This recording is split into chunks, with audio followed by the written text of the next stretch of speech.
You guys had a lot of success throwing last time out, KJ, but Auburn has given up a lot of yards on the ground, 448 yards to Ole Miss last weekend. You guys think you can have some success? Obviously, you're second in the SEC in rushing. Yes, I mean, as long as those guys, I mean, we had a great week of practice so far, just being on a balanced attack, throwing the ball and doing some RPO games. I mean, we know we're gonna try to run the ball on. I mean, they know we're trying to stop the run, so I mean, we're gonna try to balance it out, do a couple RPOs and stuff like that. But so far, I mean, we've just been practicing just a balanced attack on the offensive side of the ball. How have you been throwing? I mean, you took a week off. I guess you didn't throw at all last week. How has it been? Is it just muscle memory come right back? The first day kind of got back to me, like just being able to just throw again. Like my arm kind of got tightened up on me because I ain't been throwing. So I mean, but now I mean, just the rest and recovery, just my arm, just from me just throwing so much and being able to get that time off is truly helped me out. So just being able to come out there fresh and have fun and throw the ball around. Thank you, Tom. Yeah. Hey, Isaiah, Tank Bigsby's run it pretty well against you guys in 2 games. Can you talk maybe about what you expect to see out of the Auburn offense on Saturday? Yeah, we know it's going to be a tough physical game up front. We know they like to run the ball, and this game is going to be a real physical game. So we know they're going to try to establish the run against us. They got a dynamic backfield, and they got a really mobile quarterback. They got Tank Bigsby and their other running back, 27. They real good guys, real good running backs. They're probably some of the best we've seen so far this year. So we know they're going to try to establish the run game. So we just got to be focused on being intent, being physical up front, playing on their side of the line of scrimmage. And this is one of the teams that you guys have not beaten under Coach Pittman. In fact, in your entire career, Isaiah, y'all haven't beaten them. What's the motivation for you guys on going up against Auburn? I think we take it like any other game. You know what I'm saying? We got to play everybody the same. But at the same time, we do know that we got a lot of guys on this team that, may not be here next year. And a lot of seniors, a lot of guys who have any eligibility left. So we just kind of been rallying around each other and knowing, this could be your last time to beat this team. And we've never done it before. So what better way to go out than to finally beat this team? Yeah. And KJ, your thoughts on taking on Auburn, not having beaten those guys. Like Isaiah said, just being able to rally around the guys that don't have any more years left to play, and then just to be able to do something that's never been done here before. So just being able to just create our own history and just go out and just play for each other, play for the state of Arkansas, and just to go out here and just play our brand of football. Y'all's fans, it's not easy for them to forgive what happened in 2020 down there. Do the players just have to kind of erase those last 30 seconds of that game, or how do y'all deal with that? Something like that.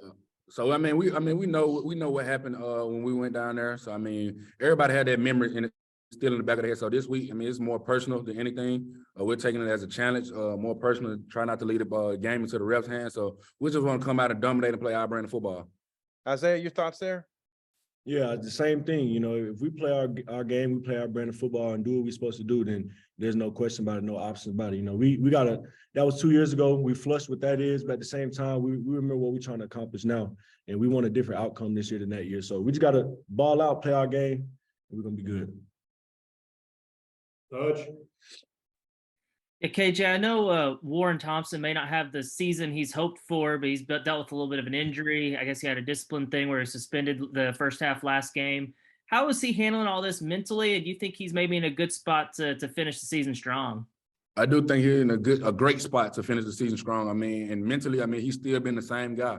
Dealing with the issues that he's been dealing with, he's still been the same guy. He's still been coming in, talking, encouraging guys on the sideline. He's just still been a great teammate and a great leader for that receiver room. So, there's been no slack from Warren. He's came in since his issues. He's healthy now, so he's playing faster. He's learning the offense still. He's learning each and every day different ways on releasing and creating separation and stuff. So, he still came in. He's still been just Warren. He's been Warren. He's been himself. So, it's great just seeing him doing what he do.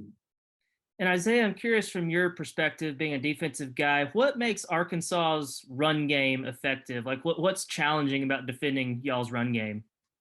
I just think them boys up front, they dogs. Like they physical, they love contact, and they go out there and they make their minds about what they're gonna do, and they're gonna do it. Like all spring and fall camp and all season lead up until then, it's a battle when you go against them because they're gonna give everything that they got. I think it's more of a mentality thing than a scheme thing. Like if you can have all the plays you want to run, but if the guys up front don't got the mindset to go run the ball, then it's not going to happen. So I commend them on how hard they work every day and the look that they give us.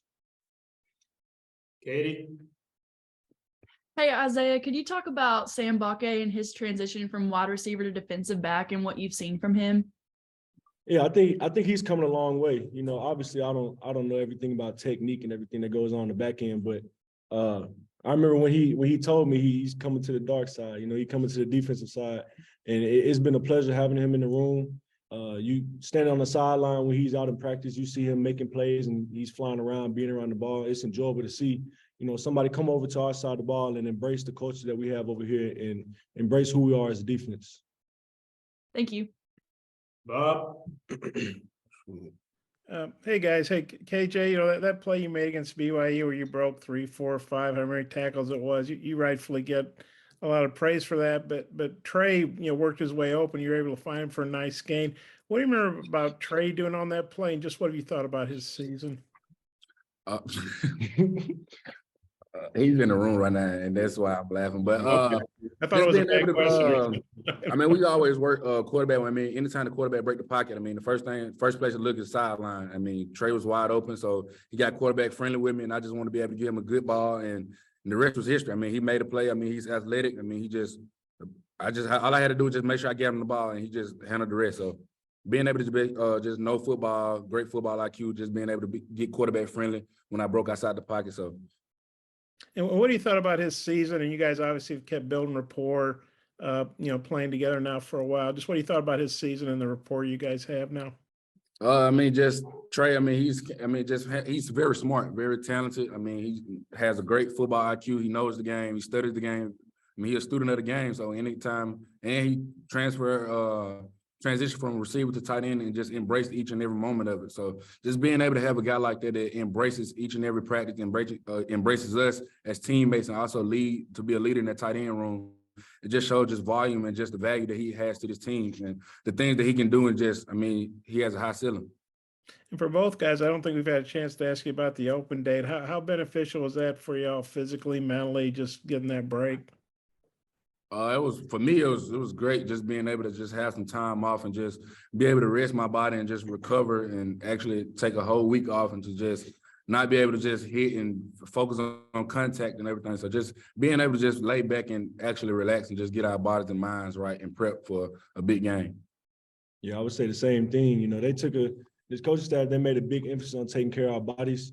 And so, you know, we got some work in, but we also took care of our bodies and, you know, just having some days off to reset physically as well as mentally. You know, like as the season gets longer, you know, you can kind of get down mentally, but just being able to have those couple of days off to reset, and, you know, refocus and go over what you need to do better, what you want to be better for the rest of the season. I think it's going to be really good for us. Isaiah, I know you obviously play defense, but you've been Trey Knox's teammate for a while. Just what have you thought about his season, how he's helping the offense out? I think he's helping us tremendously. You know, it's been a pleasure seeing him come in here and how much he's grown, you know, and transitioning from receiver to tight end and what he's been able to do with that. And the success that our offense has been having with him in that position, I think is great. And I'm all for it. I'm rooting for him. Thanks. Scotty, close us out. Yeah, just for both of you guys, I know you talked about the offensive line a little earlier, but specifically, I think Bo Lemmer, according to some of the numbers you can find, I think on PFF is having maybe the best year of his career. He's just, what are y'all's impressions of him and just what makes him the successful lineman that he is? Just a real humble guy. I mean, he don't speak much, but I mean, he let his play do the talking. So just being able to have a guy like Bo, I mean, just he's also one of them guys that have a great football IQ and just love to take each and every game as a challenge of what he can do better and how he can help this team become successful in running the ball, pass protection. So just being able to have a guy like Bo and how humble he is, I mean, it's truly tremendous and amazing to watch him just work.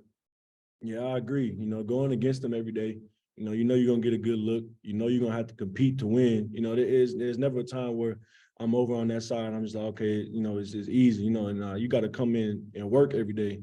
And so to see how we've been practicing and going against each other for this whole year and last year and stuff, it's great to see him having success on the field. And then for both of you, again, just what's impressed y'all or stood out to you guys most about Rocket season so far? Just, I guess, been running at a pretty consistent clip so far.